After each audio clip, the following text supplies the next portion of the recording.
This is my game room. I'm going to treat this video as if no one's ever seen this room before. This is technically an update.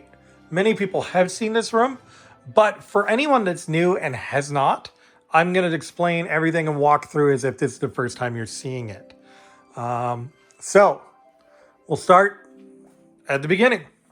I have some artwork on the wall, just simple, Zelda pictures, nothing crazy. My collection originated in a unfinished basement at the house I was renting before this. This home we purchased, and thankfully it has a finished basement, so now I can have wall art and things like that. So I'm really excited about that. You're greeted by a welcome mat from Super Mario. On the left here, walking in, we have a cabinet of all my favorite games and series. So Final Fantasy VII is a game that I started with. 1997, played it for the first time, got me into JRPGs, fell in love with the genre, and it's always been a staple of my childhood. Like, this was the first big 3-disc game that took me 90 hours. Didn't take me 90 hours to beat, but I spent 90 hours on my first save. Like, this is where it all began for me, my love for that genre. And so I've dedicated a good chunk of my room to that. So like that's Cloud's sword from Advent Children, the Buster sword. I have every version of 7 ever made. Like on the left here, we have the original print. Hopefully nothing falls. We have the original print as well as the misprint first print greatest hits. So it's interesting. This one has a original print front, has a greatest hits back on the spine there. The discs are greatest hits discs, but the manual is a colored manual that you would find in the original release. So it's a mix match of stuff, and it's not something that someone cobbled together. It's an actual like mistake that they had at the factory, I suppose, because I've seen sealed examples of exactly that. Then at the bottom, we have the greatest hits version. So first print, weird misprint, first print, and greatest hits. This also has the masterpiece misprint on the back. So that's a very early copy. And then here we have the tech demo from 1995 Tokyo Game Shows, the Reflections disc from E3 2006, which demos the PS3 version of Final Fantasy VII, that weird tech demo they did. In the back there is the International Edition, the Greatest Hits PAL Edition, the First Print PAL Edition, and the Japanese Edition. And then I have Reunion sealed, Intergrade sealed for PS5, Rebirth there, a Deluxe Edition for Remake sealed for PS4, 2 copies of Remake or Rebirth Deluxe Editions, both of those are sealed, as well as a 3rd copy. It's weird how I ended up with all of those, but I did. And then in the back here, we have Crisis Core, as well as Advent Children and Dirge of Cerberus, and then another collector's edition of Advent Children. The Trapezoid PC version, the book-style PC version, as well as another copy of sealed Intergrade. It is a 9.8 CGC A++ sealed. So I have 2 of those. There's a loose copy that's sealed and a graded copy. Down here, Silent Hill, my favorite horror genre. Every game on every system, every version, it's all in there. Except for the Game Boy Advance story version. Don't have that. Moving down, Metal Gear, another one of my favorite games.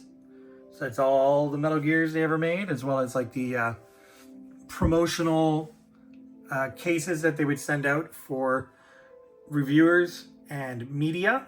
So like one of them has a t-shirt and signed and dog tags and all the other stuff. So that's for Metal Gear 1, Metal Gear 2, Sons of Liberty, as well as Metal Gear 3, Snake Eater, which is in the back there. All right, we're gonna try and rapid fire this. Don't want to take too long. Over here is my retro gaming setup. So this is where everything is played, from Nintendo, Super Nintendo, Nintendo 64, GameCube, Wii's. My Wii there is a GameCube playing edition. So I use that for GameCube because I have a component cable for it. Over here, PS1, original Xbox, Dreamcast, Saturn, PS2, as well as Genesis, 32X, and CD. All of it's hooked up to a 32-inch Sony Wega Trinitron cathode ray tube television, so CRT. So everything in this room can be played. You can go to any shelf, grab a game, open it, and slap it into original hardware and play it the way it was meant to be played. And that's how I like to enjoy my collection. I could get an EverDrive, which I think I might get one for every system I can, just out of convenience and the fact that you have the entire library. But I love cracking open a game, putting in the disc or the cartridge and powering it on, hearing the hum from the television and playing it just like I did as a kid. All right, moving on. Oh, by the way, custom Final Fantasy VII Remake carpet. That's another Final Fantasy thing in here. Love that game. Over here, PlayStation. From here to here, all PlayStation. Up top, you have the top 3 rarest PS2 games. That's Kuon, Rule of Rose, and Haunting Ground. Then we have the rarest PS1 games, so like Persona, Persona 2, Clock Tower 1 and 2.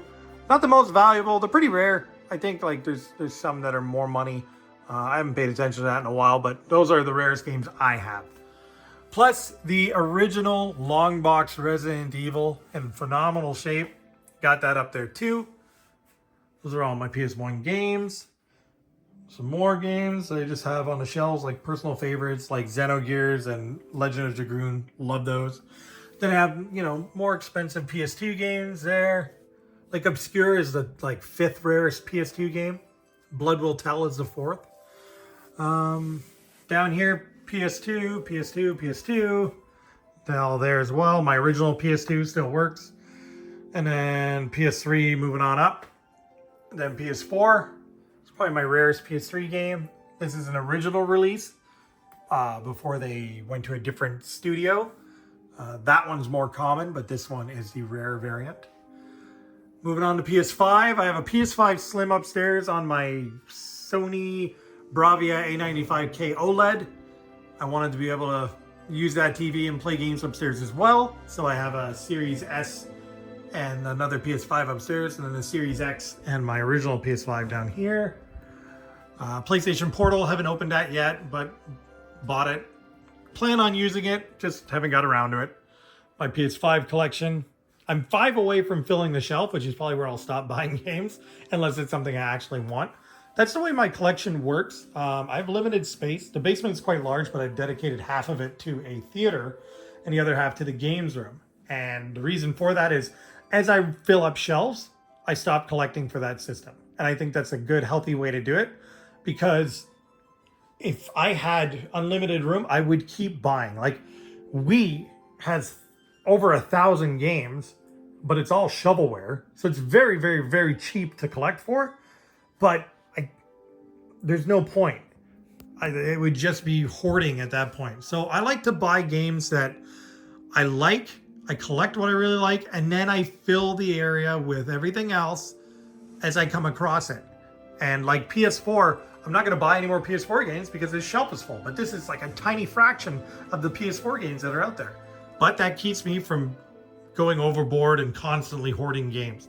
Like PSP down here is 3 shelves. I love PSP. I love collecting for it. But like those last 2 games that I got are now on the floor because I'm out of space. And I don't like that.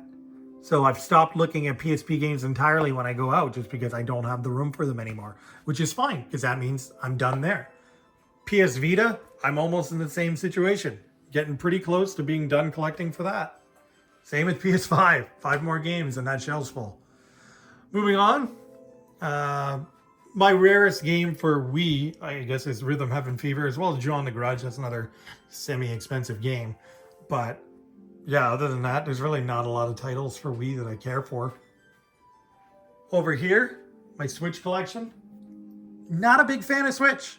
Everyone loves it. I think it's a great system too, but there's so many choices and types of games, and like it's all indie stuff. Like there's so few first party games on that system. I feel that's all I like to collect is just first party stuff. So like my most rare Wii game is probably Super Mario 3D All-Stars, and that's a sealed copy. I bought that off Amazon when it was released and just never opened it, and now it's it's a couple $100, but probably never gonna play it because I can play all of these on original hardware. But it's a first party Mario game. I had to get it. Up here is my Wii U collection. I love the Wii U. It was a great, great console. Really enjoyed it. I like collecting for it. Not super expensive, not a ton of games. My two rarest games are Devil's Third and Unwritten Tales 2. Both of those are sealed, so I'll never play them. But that's my Wii U collection. Over here is Super Nintendo. Now this, unfortunately, I had 32 more games for this that were all complete in box. I sold them all. I've decided I'm not going to collect complete in box Super Nintendo games. I'm focusing on N64. That's the set I want to fill, and that's the set I want to focus on. So I sold all the Super Nintendo games, got a good chunk of money, and I'm using that to buy more N64 games. Not a system I grew up with. My cousin had it. I never had one, so it doesn't really hold that sentimental feeling to me like N64 does, or GameCube, or anything else that's in this room. It's just the one system I never had. I bought this system when I was like 32. That's when I got my first Super Nintendo. So it was easy for me to say no. I kept like the really rare stuff and the things I care about, like Final Fantasy 1, 2, and 3. Obviously, this is original Nintendo game, but 2 and 3 I will never sell. And I will collect loose carts. Loose carts I will collect. But in complete in box, I don't need to go after it because it doesn't matter to me. And the ones that I had, I turned into money that I can use for things that do matter to me, which is boxed N64 games. So that's the very small Super Nintendo section. Down here is my DS, 3DS, Game Boy, whatever random stuff. Nothing special. But that's all down there. Over here is my favorite part of the room. It is the Nintendo 64 corner. So this is every Funtastic, and all of these, mind you, are fully complete in box. Like brand new, pretty much. If you look here, there's a system. It's still in the bag. It has the manuals, everything. The boxes are in like really, really, really good shape. And they're all like that. Every single one of them. They're all in protectors, and they're all in there, as well as all of them on display. So I have 2 copies of all the Funtastics, as well as that's the original Extreme Green controller, and I had an Extreme Green system or console made to match. And then the Toys R Us Gold Edition. So that's those. In there is a complete in box, very lightly played N64, as well as all the controllers except for Atomic Purple and Extreme Green. I don't have the boxes for those, unfortunately, but I will one day. A boxed Extreme Green controller is like $600. So for now, I'll just have a real original controller with a system to match. On the side here is all my loose carts, ones that I play. For the most part, I do not want to open these.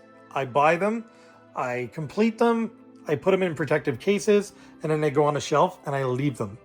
I also try to own multiples of ones that I actually play, like Mario Party 1, 2, and 3 are somewhere in here. There they are. And they're all in the box with their manuals, but I also have loose carts that I play. So any game that I do want to play and do enjoy playing, I will buy a loose cart of it.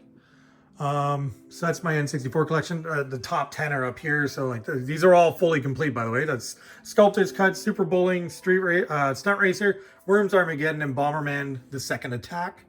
Next shelf is Beast Wars Transformers or Transmetals, another Blockbuster exclusive. There were 2 versions of this.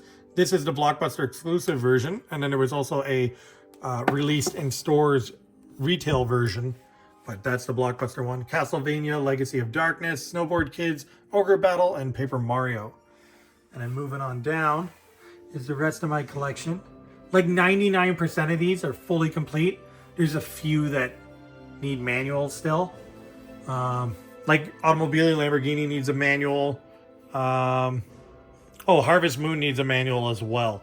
But the box and cart on this is just absolutely phenomenal. Like just perfect shape.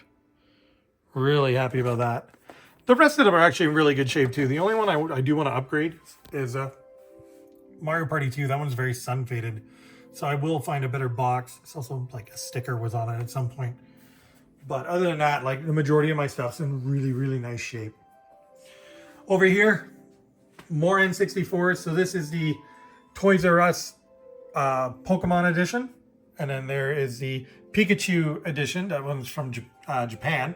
This one's from North America. And then that's a complete in box Game Boy original down there, as well as the top three, or the big three original Pokemons. All these are fully complete, and they're all first print. So you can tell by the pixelated E. Second print would have no E at all, and third print would have a solid E. So that's down there. That's the Game Boy Color that you would get from the Pokemon Center in Japan. That's another Pikachu and Pichu edition Game Boy Color. And up top is the Pokemon edition of Game Boy Color. That's all in there, as well as my alarm clock when I was a kid. Still have it. Probably still works. This needs a battery.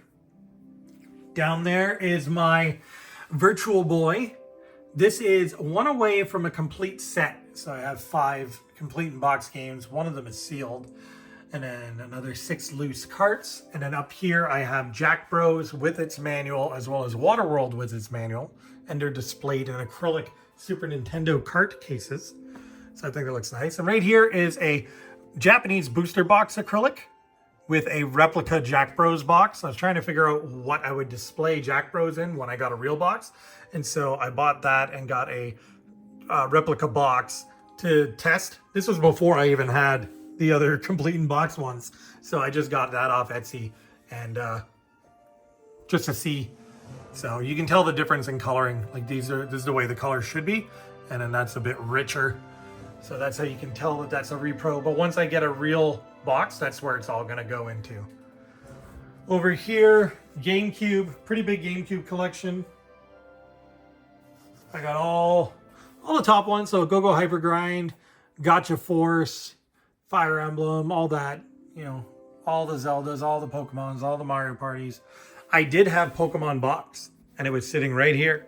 It was the PAL version of Pokemon Box, but it was a fully complete copy of Pokemon Box, and I decided to let that go, just so that I can, again, get more funds to collect things that I wanted. But what ended up happening was I traded it for this. So I was in it for relatively low money. I bought it 5 or 6 years ago, and I ended up selling it for relatively good money and decided to just do a straight trade at the store for this. This is Golden Axe 2, and it's a 1-up arcade, but I really wanted an arcade in my games room just for the decor. I feel like it really adds to the space. Every game room should have some sort of arcade, whether it's an original arcade or a 1-up. I think it's super cool, and I love the aesthetic. And Golden Axe is one of my favorite games as a kid. So over here in the Genesis section, it's Golden Axe 1, 2, and 3. I played the heck out of those with my cousin growing up. So this was sort of like a sentimental thing to me. And when I saw it, I was like, all right, I got to add it to my collection. So that's what I traded Pokemon Box for. Which would sound ridiculous, but it was a PAL version, so it's okay. It was quite replaceable, and eventually I do want to get the North American version of Pokemon Box. It'll just, hasn't happened yet, and one day it will. Moving on, accessories for N64, complete in box, as well as my Japanese N64. This is the one I play. So that one's modded, which is over there, and it's set up so that it'll play any region. Essentially, each cart has a different tab on it, which allows it to go into different systems. And that one has it removed, so you can play any region game in it. Japanese, PAL, and North America. Over here is my Sega section. So from here to here is all Sega.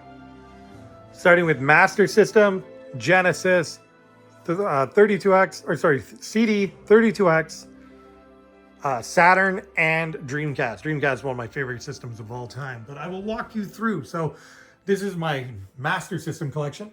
These are like the top games. James Buster Douglas Knockout Boxing is the rarest game for it, as well as Sonic, the original Sonic. And the interesting thing is that Sonic 1 and 2 were released in Europe after Sonic 1 and 2 were released in North America, down there, on the Genesis. So it's an 8-bit system that had games come out after they were already released on the 16-bit system in North America. So there was very, very, very few of these that came to North America. And because of that, they're extremely rare. This one is a European version. So this was released after the fact, But this one is in amazing shape. Like, it's basically brand new. It has all 6 different manual variants in it as well. So I have that up there because the difference between this and a North American one is nothing physically. There would be a sticker over the UPC code for North America instead, and it would be placed on the outside of the box. So a lot of people would peel them off. Excuse me. A lot of people would peel them off not knowing that what it was. And later on in time, that became the definitive piece that added all the value to it. Again, this is an original European release, not one that was brought to North America. But I displayed just the same because of the story behind it. Whereas this is the grail for the system and the rarest game that they have. And there's the rest of my collection. Not super big, but you know, is what it is. And that's a fully complete in-box system. Manuals, foam, everything. Box is not in amazing shape, but pretty good for 1987.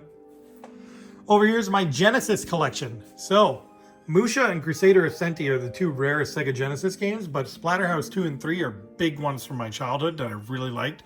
So I decided to put them on display up top anyways. They're fairly valuable, but nothing crazy, not like these 2. And then down here is the rest of my Genesis collection. A lot of stuff from when I was a kid. A lot of, you know, good memories with this. And I'm pretty sure, yep, my Genesis collection's carried on over here as well. Just more sports titles. Over here is Sega CD. 3 rarest games. So it's Popful Mail, Kill Flying Squadron, and Snatcher. And then down here's the rest of my collection. I have 2 Popful Mails, by the way. So that's all of that. Over here is my complete 32X collection. There's every North American game that they made. There's a couple of doubles of stuff, and there's a few that are in repo boxes that I have to get first party boxes for still. But other than that, every game is here. I am missing well, I'm not missing it, I have it. It is a cut box version of the World Series Baseball, which is one of the rarest games for the system. But it's in horrible shape, and I don't want to display it. So I keep it down there. And up here, I display just the cart. So Web of Fire is the rarest game. Blackthorn's a pretty rare game, and World Series Baseball is probably like the second rarest. And then everything else. So like I have 3 copies of RBI because I buy them, try to complete them, buy better versions, do condition upgrades, mix and match until I get a complete copy. So like another game that I need to complete is Pitfall.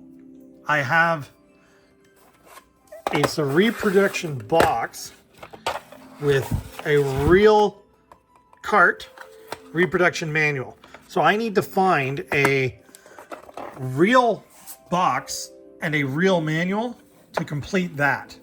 Same with Blackthorn and all that too. Like eventually I got a full complete copy and just I put the rest of it down here. Same with Calibri. There's my completed copy and there's the replica box that I have. So that's why there's multiples of those. Same with like RBI Baseball. I have 3 of them. It took 3 to get it to a perfect condition box with manual and everything else, which is now there. What else? So that's my 32X. And again, all of these are complete in box. Like I have systems that I play, but then I also have them in the box on display. This is my modern gaming setup. So I got a couple of throne box chairs that I use where I sit over there and play my retro stuff, or I sit over here and play modern stuff. This is my PS4 Pro running, which has P.T on it, which is the absolute rarest Silent Hill game. You cannot get this. The only way you can have this is if you downloaded it on the hardware that you had at the original time. So PS4 Pro didn't come out when this was still on the store, but I transferred all my data and all my hard drive stuff from my PS4 to my PS4 Pro when I got it. So that's how I have it on there. That has made this system irreplaceable for me because you can never download this again. You have to have it on the hardware it was downloaded on, which also makes this PS4 very valuable. My PS3 is there. That's my original launch one. As well as up here, I actually have a 80 gig backwards compatible one that's fully complete in box. That's my PS4 Pro box. So that's empty because that's over there. This PS5 is upstairs. That PS5 is right there. That Wii U is a complete in box one. The Wii is a complete box one. That Switch is complete in box. That OLED Switch is there. So the majority of my boxes on the shelves are complete, except some of the modern stuff, like over there. My Series X is hooked up over there. My Series S is upstairs. My One X is right there. You know, these two Xboxes here are fully complete. That one is like almost never played. This one is very used. That Xbox One original launch day edition is in there. Again, I'm bouncing all over the place and getting distracted, and I don't want this to be super long. So that's my modern setup. Moving on, this is a fully complete in-box Saturn, which is in great shape. Panzer Dragoon Saga and Magic Knight Rayar, the two rarest games for the system. Moving on down, there's the rest of my collection. Love the Saturn. Never had it as a kid. Actually, I did have one as a kid. End of its lifespan. PS2 had already come out, and my dad got it for me from the pawn shop near where he worked. And we couldn't find any games for it or the hookups to hook it up to the television. So I had one, but never actually got to play it. Dreamcast, my favorite system. September 11th, what? It was 9/9/99, September 9th, 1999. I went in with my mom and bought this Dreamcast right here on day one. And I got Sonic Adventure with it, and I was so happy. I love that system. Grew up loving it. This is a brand new, never played console. The box is in rough shape. You can open it because they never sticker sealed these, but this system has never been used. That is my original childhood console there that still works, but is very yellowed. And then I also have this one, which is not yellowed at all. Also works. And that's the one that I have on display that I play. But my childhood one will stay there and I'll keep forever. Plus I got a brand new memory card, rumble pack, as well as a controller that is a brand new mouse. And that is a used keyboard, but still in the bag, everything very well taken care of. That's my Japanese section of all the different Shenmues, Shenmue US, Shenmue 2, and Shenmue 1, as well as Japanese Dreamcast games. And then my North American libraries right there. And up top is Cannon Spike and Illbleed, which are the two rarest games for the system. Over here, original Xbox. So, Outrun 2006, Coast to Coast, as well as Futurama. Teen Titans is up there too. I just don't have a copy of that, but those are like the rarest games for that system. I also have another copy of Coast to Coast. The reason I have two of them is because this one has the reflective Ferrari sticker, which they stick on the outside of the box, and someone peeled off the majority of it and left that little tiny piece right there. So that is where all the value is. So I ended up buying that twice so that I could have the grill for the system, essentially. Every time I touch things, it drives me crazy. So that's my original Xbox collection. Down here is Xbox One and One S and One X and Series S, Series X, all the same thing. Not a ton. Xbox 360, mostly shovelware. Probably the rarest games I have is NCAA 14, 13. Blood on the Sands, like a decent game, decently expensive. So I have that up there as well. But the rest of it's just, you know, whatever stuff. Most recent edition would be the Odyssey 2. It's a Magnavox Odyssey. It's like 1978, around there. So very much before my time. Never really collected anything pre-Master System and NES. Oh yeah, speaking of NES, this is my small NES collection, as well as a copy of Stadium Events Complete in Box. Now, this is like a $200,000 game if it was real. This is a replica I have on display. My father collects as well, and he has a real WATA graded 9.4 Stadium Events cart only. One day that will be mine, and that's what this is for. It is a representation of what I will eventually have on my shelf, which is a real copy of Stadium Events. Until then, I will be a peasant and have a fake version. But that's just there for fun and display and whatnot. But I do not pass that off as a real copy. It is not. Okay. back to the Magnavox. So I picked this up about a week ago. 10 complete box games with manuals. Great condition. The box, not so much. The system is in there, but there's no manual, no foam, no bags, nothing. So later on, I bought this copy from Brody's Gaming in Guelph, and it is in phenomenal shape and has absolutely everything. So that was a big condition upgrade. I will get rid of this one, or I might just keep it there to give an example of a very well-loved version and a very well taken care of version. But that is my Magnavox Odyssey collection, and I'm going to start focusing on that. I do need to get a proper shelf for it so that I can, display it like I do everything else. But for now, I'll leave it on top of an end table. It's really cool because they made 100 and something games for the Magnavox Odyssey 2, and they're dirt cheap, and you can usually find them in good shape. So very fun, very easy to collect for, and I'm looking forward to filling up that. So that is a quick overview of my game room. This is about a 31-minute video so far. Didn't want to go too in depth, but I also didn't want to leave anything out. On the other side of this room is the theater room, which I have my PlayStation 5 running right now. So let's come in here, get this lit up, and I'll give you a tour of this. Actually, you know what? I'm going to turn on the light quick. So this is the computer I built for my theater room. I just have to hook it up still. That used to be in the other room there. My setup down here is a BenQ 1700 STI. That is a 4K 60 hertz 4K 60 hertz HDR laser projector. And it also does 1080p at 120 hertz, which is really nice. This is displaying onto a wall, essentially. Let me turn this down.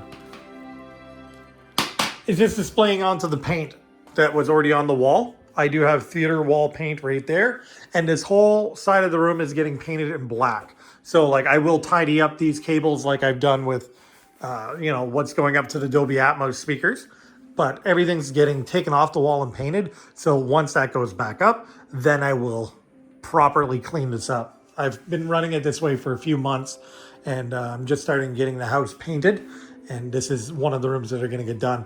So over here is my Xbox mini fridge, my Series X. The PS5 is running to an HDMI cable and a switch into here. That is a Denon 3800D or H, something like that. It's a 11.1 channel receiver. So in here we run Dolby Atmos. So, you have your Atmos speakers there, your rear Atmos speakers, left and right surrounds. Then you have your front Atmos speakers, center channel, stuff like that. So it's an 11.1 system, and it's all Klipsch audio. So I started off with what's it called? Onkyo, like a simple Onkyo set, and just started upgrading and upgrading and upgrading, and then eventually, replaced everything with all Klipsch stuff. So I'm really happy with how this room turned out. And this is where I do a lot of my modern gaming. I'll just do on projector. It looks a little bit washed out on screen, but in person, it's super sharp, great colors, great contrast. Once I do the wall in the projector screen paint, so this is like a matte silver. This is like eggshell white, and it's very porous. You can't really tell on camera, but it's you can hear it. It's very bumpy and porous. Whereas this will be completely smooth and a flat color. So that will give me really, really, really good contrast. And again, I won't get a lot of ambient light reflecting back and washing out the image because all of this will be black. So looking forward to that. This room's just storage. So that is essentially my game room / theater room. I'm gonna leave it off there. I want to thank everyone for watching. I know very few people make it all the way to the ends. I'm one of those people where I'll sort of skim through stuff, but a lot of the times, if I'm having something to eat and I put on a video, I will watch the entire thing, and hopefully a few of you have done that, and I got to share my pride and joy of my childhood with some of you. So again, I want to thank you all for watching, and I will see you in the next one.